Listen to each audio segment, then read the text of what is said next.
Good morning, class. Let us begin second lecture of electrochemistry. As you know, in first lecture, we learned what electrochemistry is. It is study of redox reactions, which are two types, direct, indirect, further two branches, electromotive for indirect, electrolysis for direct. So, beta electrolysis ਦੇ ਵਿੱਚ direct ਰਿਡੌਕਸ reaction ਹੁੰਦੀ ਹੈ ਆਪਾਂ discuss ਕੀਤਾ and electricity ਪਾਸ ਕਰਦੇ ਹਾਂ ਅਸੀਂ ਕਿਸੇ ਕੈਮੀਕਲ ਸਬਸਟੈਂਸ ਚੋਂ ਔਰ ਐਜ਼ ਅ ਰਿਜ਼ਲਟ ਉਹਦੇ ਅੰਦਰ ਕੈਮੀਕਲ ਰਿਐਕਸ਼ਨਸ ਹੁੰਦੀ okay and both oxidation reduction take place in same conductor in same container. That is why it is a direct redox reaction. Let us see an example of electrolysis. तो देखो बच्चों एक container है, you can say beaker है, दो electrodes है, anode cathode and battery लगा देती है, यू नो पॉजिटिव एनोड वाल ਹੁੰਦਾ नेगेटिव कनेक्ट ਕੀਤੀ ਅਸੀਂ टर्मिनल बैटरी ਦਾ कैथोड ऑब्वियसली नेगेटिव पॉजिटिव वाला अट्रैक्ट होएगा मतलब anion towards anode an common CAT cations towards cathode. So whenever we pass electricity through an electrolyte, what will happen? Electrolyte will dissociate into cations and anions. Cations will move towards cathode and anions will move towards anode. That's all. Okay. For example, let us see if I put NaCl in this electrolyte tank. Suppose apparature NaCl common salt put कर देंगे तो जो NaCl है common salt है common salt से देखिया केड़ी state है मैटर की solid state है ठीक है तो जो मैं ਇਹਦੇ NaCl solid put कर दिया और ਇਹਦੇ ਚੋਂ पास करा इलेक्ट्रिसिटी एनोड कैथोड लगा के तो बेटा कुछ भी नहीं होना current will not flow. Why? Because NaCl is a crystalline solid. Na plus Cl negative ions are there.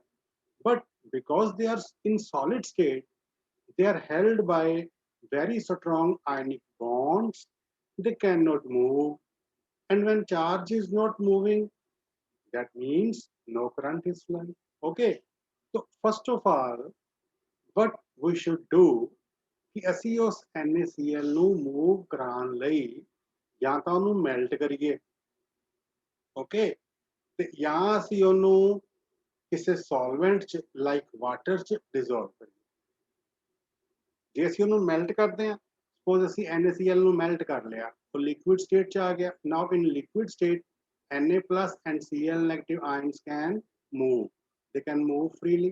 They can conduct electricity. और जे ਅਸੀਂ ਉਹਨੂੰ वाटर च सपोज डिजोल्व कर लेने ठीक है in water also you know electrolytes dissociate into their ions and start conducting electricity okay तो ਅਸੀਂ ਆਪਣੇ ਇਸ ਸਿਚੁਏਸ਼ਨ ਚ ਅੱਜ ਅਸੀਂ ਕੀ ਕੀਤਾ ਅਸੀਂ NaCl ਨੂੰ ਮੈਲਟ ਕਰ ਲਿਆ ਹੀਟ ਕਰਕੇ ਉਹਨੂੰ ਪਿਘਲਾ ਲਿਆ तो ਹੁਣ ਜਦੋਂ ਅਸੀਂ ਬਿਜਲੀ ਪਾਸ ਕਰਾਂਗੇ Na plus और Cl negative separate होके dissociate होके Na plus will start moving towards cathode cathode ਦੇ ਉੱਪਰ डिपॉजिट ਹੋਣ ਲੱਗ ਪੈਣਗੇ ਜਾਂ कैथोड ਦੀ ਸਾਈਡ ਤੇ ਉਹ ਕੀ ਕਰਨਗੇ अपना नीचे सैटल हो जाएंगे सॉलिड बन के सिमिलरली Cl नेगेटिव आयंस किधर जाएंगे एनोड वाले जाएंगे और एनोड ऊपर जाके वो डिपॉजिट होंगे या वट एवर तो वो की चेंजेस होंगियां वो आप इत्थे लिख देंगे ठीक है now let us see when electricity is passed through NaCl liquid minded NaCl is liquid state now NaCl liquid on electrolysis is dissociating into Na positive ions and Cl negative ions. Now at anode, anode ਦੇ ਉੱਪਰ ਕੀ ਹੋਇਆ?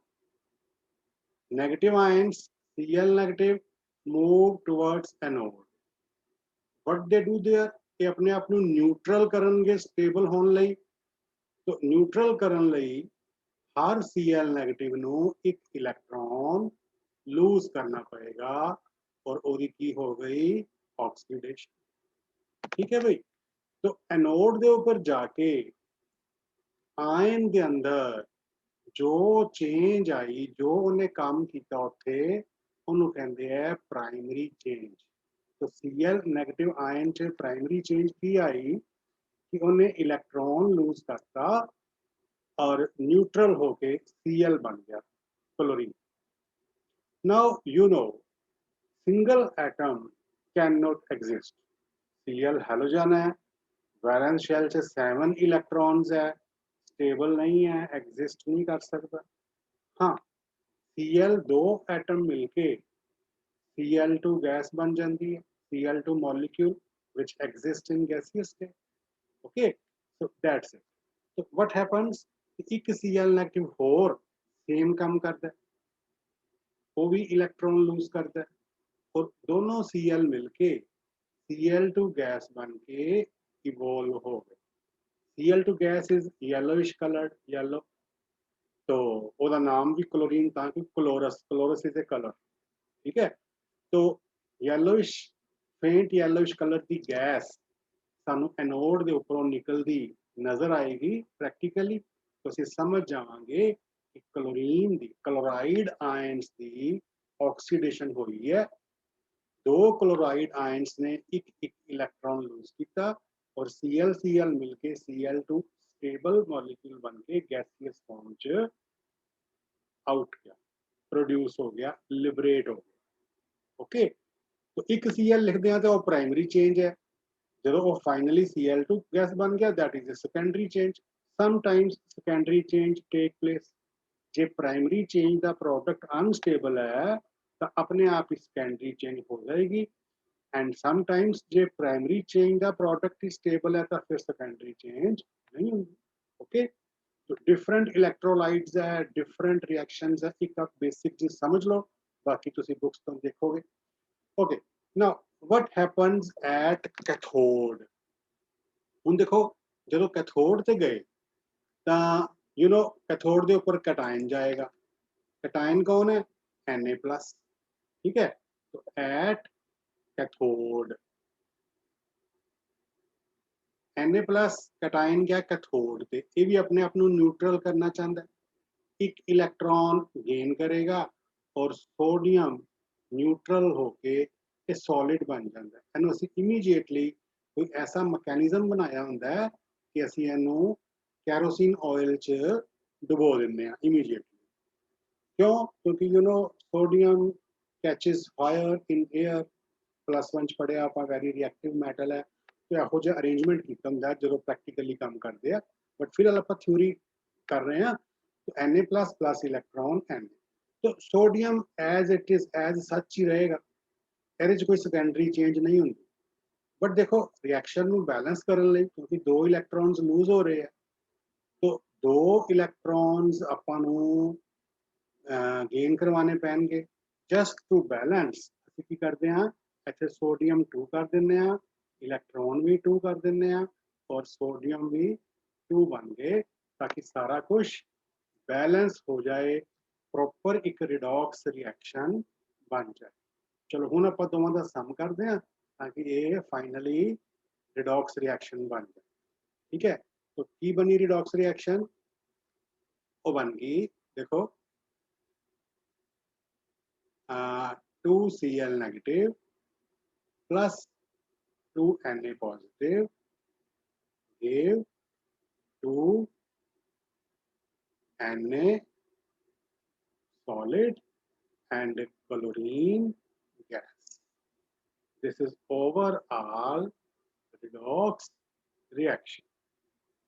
ठीक है भाई, electron दो loose होए सी, दो ही gain हो गए, कैंसल्ड आउट। ठीक है भाई, ਹੁਣ ਬੋਲੋ ਇਹਦੇ ਚ ਕੋਈ ਡਾਊਟ ਨਹੀਂ ਹੋਣਾ ਚਾਹੀਦਾ। तो किसी भी इलैक्ट्रोलाइट सपोज मैं NaCl की थां ते KCl ले ला, कैथोड के उपर पोटाशियम, एनोड के उपर क्लोरीन, AgBr ले लीए, कैथोड के उपर Ag सिल्वर, एनोड के उपर ब्रोमीन, लेड ब्रोमाइड, वट है, ठीक है। बट शर्त यह है कि वो असीं उहनूं पहला मेल्ट कर लिया, क्योंकि सॉलिड चों नहीं होएगी electrolysis. Okay, that now you go. अच्छा, एक चीज हो, सपोज करो जे NaCl ਨੂੰ मैं मेल्ट करने की बजाय वाटर च डिजोल्व कर लेंदा, even then Na positive और Cl negative बन जाते, because electrolytes dissociate in aqueous medium into their ions, ठीक है ना, इलेक्ट्रोलाइट्स ने अलग हो ही जाना है। तो की फिर भी एनोड के ऊपर क्लोरीन और कैथोड के ऊपर सोडियम ही बनेगा? That is not sure, because जो वाटर है, water is also self dissociating solvent. Electrolytes वांगू जो वाटर चों इलैक्ट्रिसिटी पास होंदी है ना, ਤਾਂ ਵਾਟਰ ਦੀ ਵੀ ਹੋ ਜਾਂਦੀ ਹੈ dissociation into H+ ions and OH negative ions. ਹੁਣ ਦੇਖੋ H+ ਆਇਨਸ कैथोड ਦੇ ਉੱਪਰ ਜਾਣਗੇ ਕਿਉਂਕਿ ਇਹ ਵੀ ਪੋਜ਼ਿਟਿਵ ਹੈ, they will compete with Na+ ions. Cathode के ऊपर Na+ आयन जाना चाहते हैं, H+ कहेगा मैं भी जाना, H2 गैस बनानी है मैं भी। और एनोड के ऊपर Cl नेगेटिव क्लोराइड आयन के नाल OH नेगेटिव आयन्स भी जाना चाहते हैं, ठीक है। ये भी उत्थे ऑक्सीजन गैस लिबरेट कर सकते हैं, यस। तो नाउ कैथोड के ऊपर की बनेगा, एनोड के ऊपर की बनेगा, इट डिपेंड्स अपॉन समथिंग। कुछ चीज़ां आपां हाले पढ़नियां है, वो आपां फॉलोइंग लैक्चरस विच 4th या 5th लैक्चर च पढ़ांगे। then you will be able to tell कि in aqueous medium aqueous NaCl जे होए तो फिर कैथोड ते सोडियम बनेगा कि हाइड्रोजन, एनोड ते क्लोरीन बनेगी कि ऑक्सीजन, और क्यों, ठीक है। तो वो आप हाले डिस्कस नहीं करते, पहला आप फैराडेज लॉज पढ़ने हैं और न्यूमेरिकल्स करने हैं, ये गल्लां आप बाद च करांगे। तो फिलहाल आप जिन्नी भी इलैक्ट्रोलाइसिस की गल कर रहे हैं वो सारे ही है मोल्टन। मोल्टन मैंने लिक्विड स्टेट इलैक्ट्रोलाइट मेल्ट किया होया, ਅਸੀਂ ਇਹਦੇ ਪੁੱਟ ਕਰ ਲਿਆ, तो ये सॉल्यूशन है, ਇੱਥੇ ਲਿਖਿਆ सॉल्यूशन बट ये सॉल्यूशन नहीं है, ये मोल्टन, ठीक है बेटा। तो ਤੁਹਾਨੂੰ पता लग गया कि इलैक्ट्रोलाइसिस च सबस्टांस लिबरेट हो जाती है, प्रोड्यूस हो जाती है, कटायन कैथोड के ऊपर कुछ बन जाते हैं, प्राइमरी चेन सेकेंडरी चेन के बाद, और अनायंस एनोड के ऊपर कुछ बन जाते। ओके ना, एक साइंटिस्ट सी फैराडे। फैराडे साइंटिस्ट ने की किया, लैब च एक्सपेरिमेंट्स किए काफ़ी, डिफरेंट डिफरेंट इलैक्ट्रोलाइट्स लैके उन्होंने मेल्ट करके उन्होंने चो पास करता रहा इलैक्ट्रिसिटी, और अपने रिजल्ट्स नू नोट करता रहा।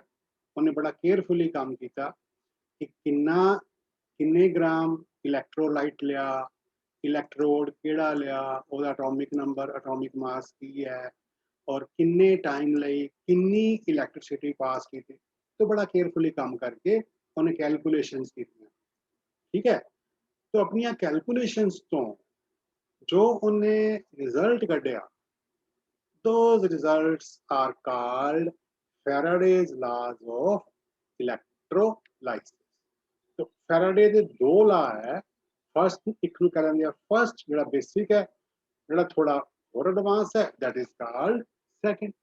ओके, तो पहला आप डिस्कस करते हैं Faraday's first law of electrolysis. So what this law states? This law states that the mass of a substance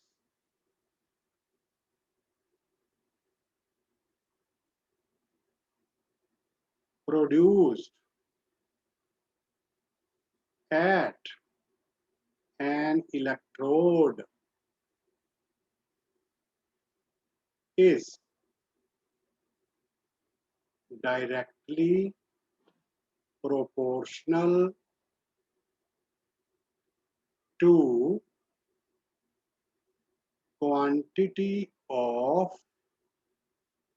electricity passed through it. Very simple. तो समझो इनू ध्यान नाल की स्टेट करदा है ला कि mass of a substance liberated at an electrode, ठीक है भाई, कि कैथोड दे ऊपर कितना कटायन लिबरेट हो जाएगा और एनोड दे ऊपर कितना अनायन लिबरेट हो जाएगा। ये सिंपली डायरेक्टली प्रोपोर्शनल है कि बिजली कितनी पास की, मतलब ज्यादा पास करांगे इलैक्ट्रिसिटी ज्यादा चीज बनेगी कैथोड दे या एनोड से, घट करांगे तो घट बनेगी। And if we write it mathematically then it will be like this, that you can say W equals, sorry, proportional Q. What is W? Mass of substance. What is Q? Quantity of electricity.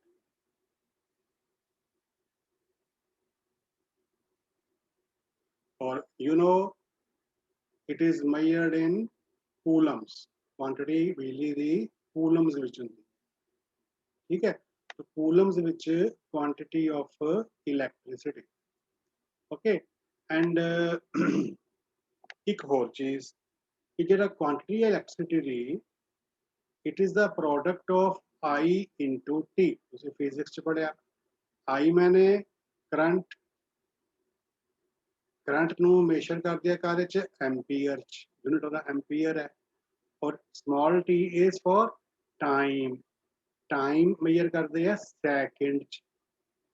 तो Q हो गया coulomb च, तो Q is equal to I into T, यानी कि coulomb is equal to ampere into second. तो आप इस तरह भी कह सकते हैं कि W directly proportional to I into T। Okay, कि कितना वेट ऑफ सब्सटेंस, कितना मास ऑफ सब्सटेंस, कितनी अमाउंट ऑफ सब्सटेंस लिबरेट होएगी, ये डिपेंड करता है कि आई और टी का प्रोडक्ट कितना है, यानी कि क्यू कितना। जिन्ना आई टी का प्रोडक्ट ज़्यादा होएगा ओनी quantity of substance, mass of substance liberated ज़्यादा होएगी, ठीक है भाई। अच्छा, नाउ सपोज जैसे 1 एम्पीयर करंट पास करिए from a substance for 1 second, let I is equal to 1 ampere and T is equal to 1 second, तो फिर W proportional is equal to constant हो जाएगा, ठीक है। W is equal to Z कर सकते, ठीक है। चलो इस तरह कर लो कि जे आप सपोज करो कि इत्थे आप साइन ऑफ प्रोपोर्शनैलिटी हटाना चाहते हैं तो कोई कांस्टेंट लगाना पड़ेगा, ठीक है। सपोज आप कांस्टेंट लगा लेने Z, तो ये बन गया W is equal to Z into I into T, और I की value 1 ampere, time is 1 second, then W is equal to Z. What is Z here? Z is electrochemical equivalent. What is that? Electrochemical equivalent. And how can we define it? What is electrochemical equivalent? You can say electrochemical equivalent of a substance is the amount of substance या mass of substance liberated at an electrode when 1 ampere current is passed for 1 second. Okay, J 1 ampere current 1 second ਲਈ ਕਿਸੇ electrolyte ਚੋਂ ਪਾਸ ਕਰਿਆ ਜਾਏ ਤਾਂ ਜਿੰਨਾ ਉਸ substance ਦਾ ਮਾਸ liberate ਹੋਏਗਾ ਉਹ ਉਹਦੇ Z ਦੀ ਵੈਲਿਊ ਹੈ। ओके, सपोज करो मैं कहना कि कोई एक्स सबस्टांस है, ਉਹਦਾ ਇਲੈਕਟ੍ਰੋਕੈਮੀਕਲ ਇਕੁਇਵਲੈਂਟ ਦੀ ਵੈਲਿਊ 0.25 ਹੈ। ਇਹਦਾ ਮਤਲਬ ਕੀ ਹੈ ਕਿ ਉਸ ਇਲੈਕਟ੍ਰੋਲਾਈਟ ਚੋਂ ਜੇ 1 ਐਂਪੀਅਰ ਕਰੰਟ 1 ਸੈਕਿੰਡ ਲਈ ਪਾਸ ਕਰਿਆ ਜਾਏ ਤਾਂ 0.25 ਗ੍ਰਾਮ ਉਹ ਲਿਬਰੇਟ ਹੁੰਦਾ। ਤੁਸੀਂ ਇਹਨੂੰ ਹੁਣ ਸਮਝ ਸਕਦੇ ਹੋ। तो हर सबस्टांस का अपना अपना इलैक्ट्रोकैमिकल इक्विवेलेंट होंदा है। तो ये सीगा first law of electrolysis, when electricity is passed through a substance, the mass of substance liberated at an electrode is directly proportional to quantity of electricity। ठीक है, तो हुण ਇਹਦੇ न्यूमेरिकल्स आएंगे, बट ਇਹਦੇ न्यूमेरिकल्स ਕਰਨ ਤੋਂ ਪਹਿਲਾਂ ਆਪਾਂ ਸੈਕੰਡ ਲਾ ਵੀ ਡਿਸਕਸ ਕਰ ਲਈਏ ਕਿਉਂਕਿ ਇਹਦੇ ਨਾਲ ਰਿਲੇਟਡ ਹੀ ਇਸੇ ਦੀ ਹੀ ਐਡਵਾਂਸ ਫਾਰਮ ਕਹਿ ਸਕਦੇ। ਠੀਕ ਹੈ, ਫਰਸਟ ਲਾ ਦੀ ਹੀ ਐਡਵਾਂਸ ਫਾਰਮ ਕਹਿ ਸਕਦੇ ਹਾਂ ਆਪਾਂ। तो let us study second law of electrolysis. तो सेकंड लॉ की स्टेट करते हैं, अपना पूरी स्टेटमेंट देख लीजिए। फैराडेज सेकंड लॉ कहता है कि when same amount of electricity is passed through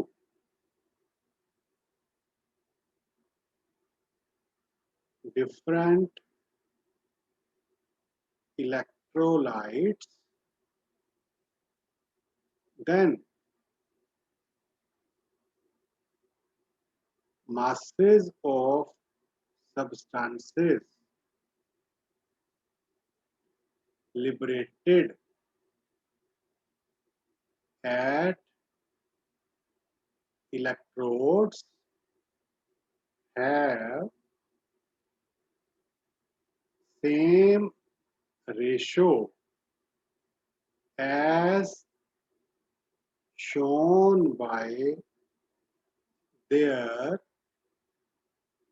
equivalent masses।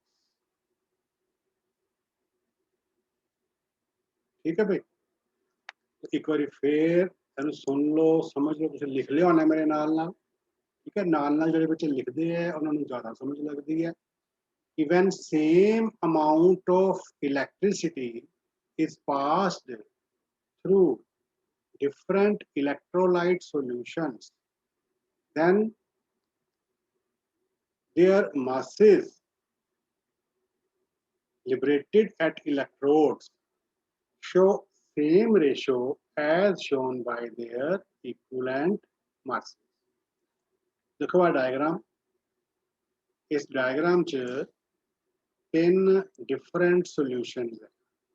You see, ठीक है, पहले कंटेनर च सिल्वर नाइट्रेट का सॉल्यूशन है, दूसरे च कॉपर सल्फेट है, तीसरे च AuCl3, AU मतलब गोल्ड का क्लोराइड है। ठीक है, तो तिना सॉल्यूशंस च तिना कंटेनर्स च डिफरेंट इलैक्ट्रोलाइट्स के सॉल्यूशन, बट तिना च कॉमन की है जे आप तिना का सर्किट देखिए तो सेम सर्किट तिने लिआंदे हुए है। आ बैटरी है, पॉजिटिव कैथोड वाल, नैगेटिव एनोड वाल, और की है मतलब जो पास करांगे इलैक्ट्रिसिटी तो तिना चो same quantity of electricity will be pass. ठीक है, ये कैथोड के उपर सिल्वर बनेगा Ag पॉजिटिव, ये कैथोड के उपर कॉपर बनेगा Cu पॉजिटिव, ये कैथोड के उपर गोल्ड बनेगा Au पॉजिटिव। ठीक है, तो सेम इलैक्ट्रिसिटी पास करन ते ये सिल्वर कितना बनेगा, ये कॉपर कितना बनेगा, ये गोल्ड कितना बनेगा, सेम नहीं बनेगा। पहली गल तो कि बिजली सेम पास कर रहे हैं तिना चों, तो तिना च सबसटांस जी लिबरेट होनी है वो सेम लिबरेट नहीं होनी, डिफरेंट होनी है। अच्छा जो डिफरेंट है तो फिर किन्नी किन्नी डिफरेंट होनी है, तिना जो मास है जो कलैक्ट करे जान तो उन्होंने मासिस च एग्जैक्टली वही रेशो होएगी जो सिल्वर कॉपर ते गोल्ड के इक्वलेंट मास की रेशो। ठीक है भाई, हम तुसी स्टेटमेंट में फिर सुनो कि when same amount of electricity is passed through different electrolytes, maybe their solution, maybe their molten, maybe their melt, then of masses of substances liberated at electrodes show same ratio as shown by their equivalent masses. तो ਇਹ ਆਪਾਂ example ਲੈ ਲਈ। ਹੁਣ ਦੇਖੋ ਇਹਦੇ ਚ ਜੇ ਅਸੀਂ केयरफुल एक्सपेरिमेंट परफॉर्म करिए और mass of silver Jinnah liberate होया कलैक्ट कर लिए और मास ऑफ कॉपर कलैक्ट कर लिए, तो मास ऑफ सिल्वर और मास ऑफ कॉपर का जो रेशो होएगा वो इक्वल होएगा equivalent mass of silver ratio equivalent mass of copper. गल समझे? सिमिलरली कॉपर से सिल्वर का जो रेशो होएगा मासिस का वो इक्वल रेशो दी इक्वलेंट मास। सिमिलरली सिल्वर से गोल्ड का जो रेशो होएगा तुम समझ गए मेरा ख्याल। ला हुन लर्न कर लेना है, रिमेंबर कर बाय हार्ट लर्न करके उनका बेसिक फंडा समझो कि एक्चुअली ये ला इस तरह क्यों है। वो इस करके देखो AgNO3 नाइट्रेट आयन 1 नेगेटिव, मतलब Ag ऊपर 1 प्लस है, CgSO4 सल्फेट 2 नेगेटिव, कॉपर के ऊपर 2 पॉजिटिव है, AuCl3 गोल्ड क्लोराइड Au के ऊपर 3 पॉजिटिव हो गया, दिसदा पिया Cl1 नेगेटिव हो गया। तो मतलब सिल्वर की वैलेंसी 1 है, कॉपर की वैलेंसी 2 है, गोल्ड की वैलेंसी 3 है। और इक्विवेलेंट मास की हुंदा है atomic mass upon valency, molar mass upon valency, है ना। तो एदा मतलब एदा इक्विवेलेंट मास अपॉन 1 आएगा, एदा अपॉन 2 आएगा, एदा अपॉन 3 आएगा। और एक्सप्लेन करते हैं। देखो तो पहली चीज है सिल्वर, दूजी है कॉपर, तीजी है गोल्ड। हुन जेड़ा सिल्वर है ਉਹਦੇ ਉੱਪਰ 1 प्लस है तो एक इलेक्ट्रॉन जस्ट लैके वो कन्वर्ट हो जाएगा Ag सॉलिड। लेकिन कॉपर 2 पॉजिटिव है, वो एक इलेक्ट्रॉन लैके नहीं होएगा, वो 2 इलेक्ट्रॉन लैके होएगा। ठीक है। तीजी चीज गोल्ड है, Au वो 3 पॉजिटिव है, वो 3 इलेक्ट्रॉन लैके एक गोल्ड बनेगा, मतलब एक मोल कह सकते हो, है ना भाई। तो कहना मतलब ये है कि जे सपोज ਆਪਾਂ एक इलेक्ट्रॉन जस्ट एक इलेक्ट्रॉन पास करा मैं जस्ट, ठीक है। तो तिना चो सेम पास करना है, तिना चो एक इलेक्ट्रॉन पास करा तो सिल्वर का तो एक एटम बन जाएगा पर कॉपर का एक एटम नहीं बनना, क्योंकि उन्होंने 2 इलेक्ट्रॉन चाहिए।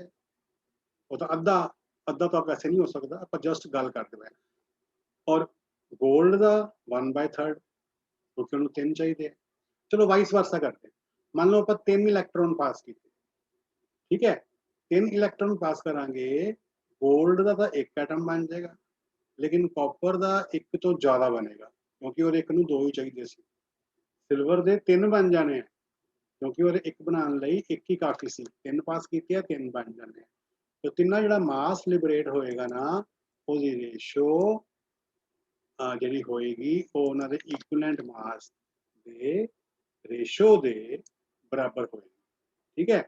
हुण फिर समझो सपोज आप 1 मोल इलेक्ट्रॉन पास करते हैं, इलेक्ट्रॉन 1 मोल पास करिए, सिल्वर का 1 मोल बन जाएगा, 1 मोल सिल्वर 108 ग्राम, 108 ग्राम।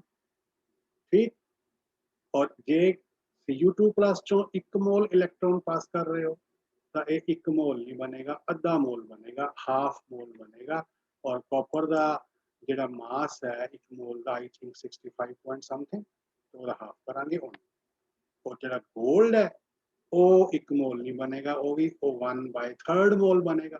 गोल्ड का एटॉमिक मास 197 है 1 मोल का, 197 ग्राम, 197/3 जितना आएगा उतना बनेगा। और यही इन्हां दे इक्विवेलेंट मास की रेशो है, यही इन्हां दे लिबरेटेड मासेस की रेशो है। ठीक है, चलो एक गल होर दसो, 1 मोल इलेक्ट्रॉन, 1 मोल इलेक्ट्रॉन का की मतलब है?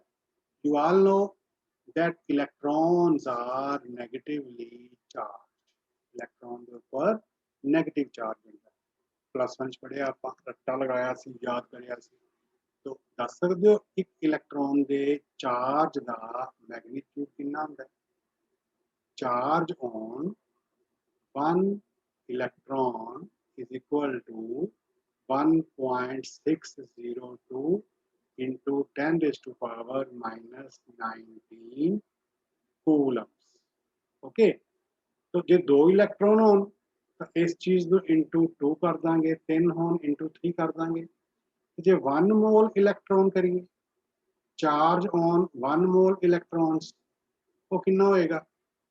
फिर अपन इस वैल्यू नू मल्टीप्लाई करना पएगा 1 मोल के नंबर नाल। 1 मोल च कितनी चीज़ां होंदियां? Avogadro's number. तो अपन मल्टीप्लाई करांगे 6.02 इंटू 10 raised to power 23 देना।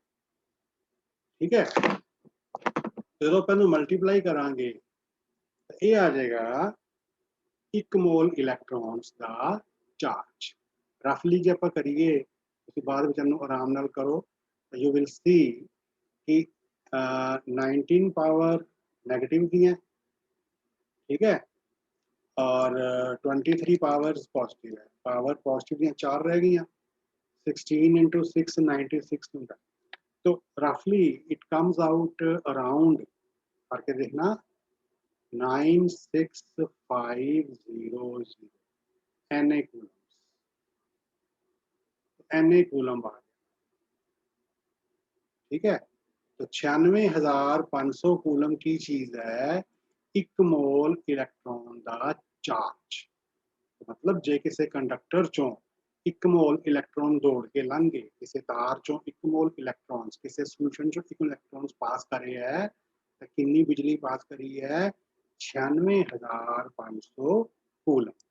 एंड साइंटिस्ट सी अपना फैराडे जिन्हें लाज बनाए तो उन्होंने रिस्पेक्ट देने लई 96500 कूलम is called 1 Faraday.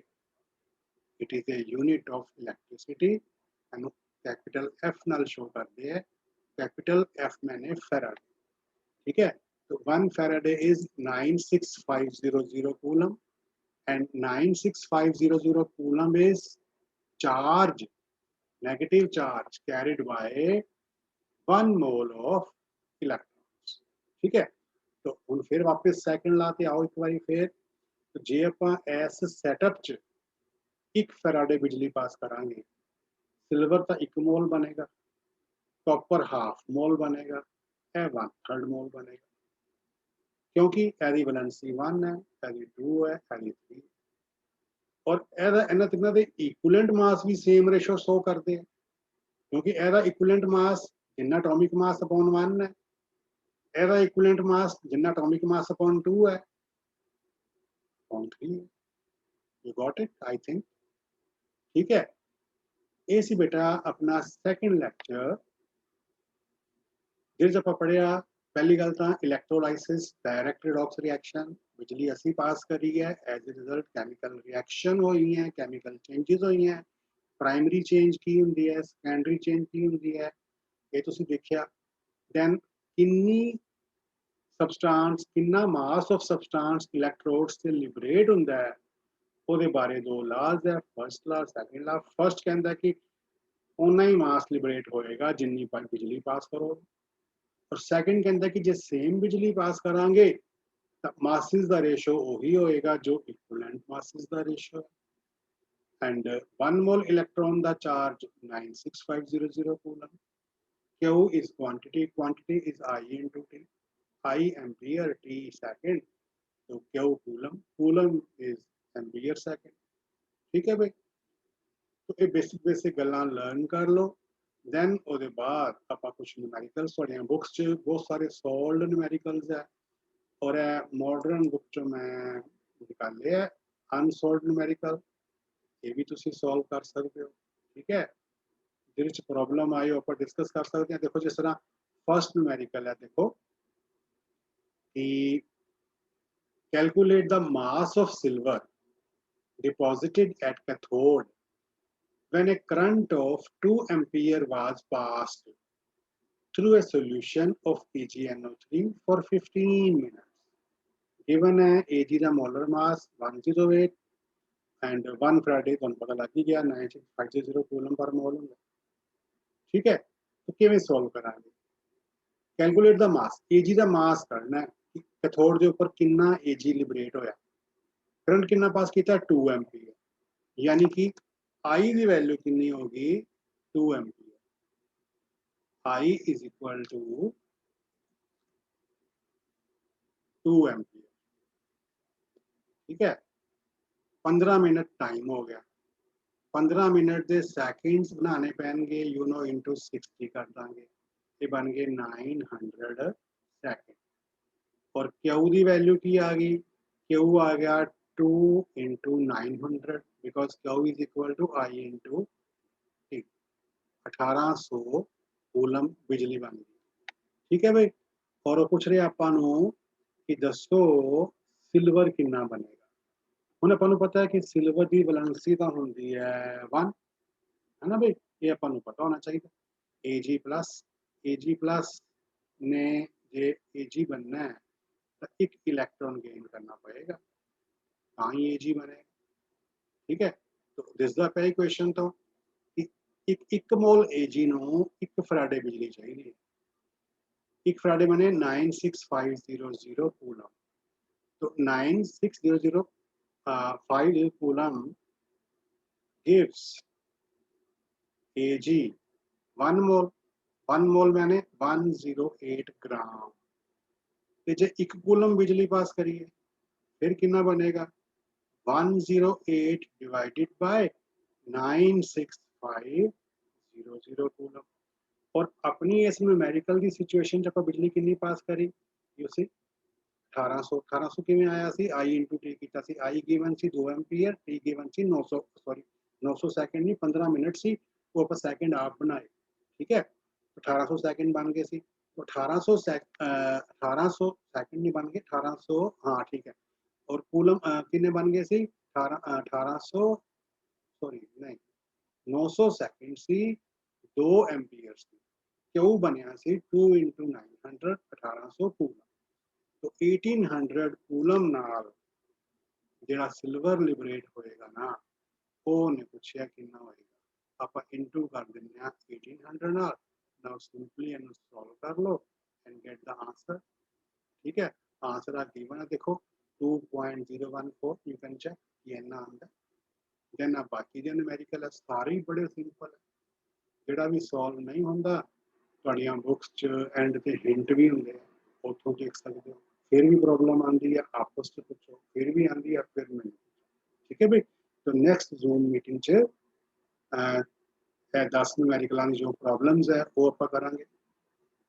ठीक है, इस तो इलावा तुहानूं होर PDF भी शेयर करूँगा, तुसीं ओहदे भी न्यूमेरिकल्स करने हैं। ओके, तो होर तुहाड़ियां जो भी प्रॉब्लम्स होंदियां वो तुसीं दसदे रहा करो। ठीक, तो आई थिंक अज लई इन्ना काफ़ी है। ठीक है बेटा, गुड बाय, थैंक यू।